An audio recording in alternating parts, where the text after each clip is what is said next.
Leksika bölməsində izahlara davam edirik. Frazeoloji birləşmələr mövzumuz.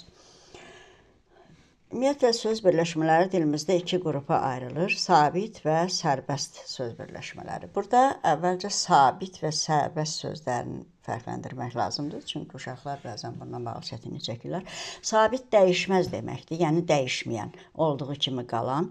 Sərbəst isə dəyişən.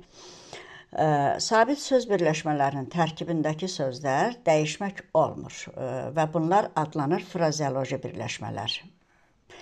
Sərbəst söz birləşmələrinin tərkibindəki sözlər isə dəyişmək olur. Bunu necə başa düşək? Məsələn, biz qulaq asmaq ifadəsinin tərkibində qulağın yerinə burun qoya bilmərik. Burun asmaq desək, məna verməyəcək. Amma tutaq ki, şəkili asmaq birləşməsinin tərkibindəki şəkil sözün xəritəni asmaq, xalçanı asmaq, pərdəni asmaq şəklində dəyişə bilərik. Yəni, sərbəstlik və sabitlik bu deməkdir. İndi niyə birincidə dəyişə bilmədik? Çünki qulaq asmaq birləşməsindəki asmaq sözü məcazi mənadadır. Və məcazi mənada olduğuna görə o, qulaq sözü ilə ikisi birlikdə bir məna ifadə edir və tərkibindən o sözü çıxarıb başqa söz qoyanda artıq o məna itir. Amma xəritəni asmaq birləşməsindəki asmaq sözü həqiqi mənadadır deyə, yəni o iş həqiqətən görülür deyə, istənilən asılan bir şeyi həmin sözlə əvəz etmək olur. Və beləliklə də söz birləşmələri dilimizdə iki böyük qrupa ayrılır.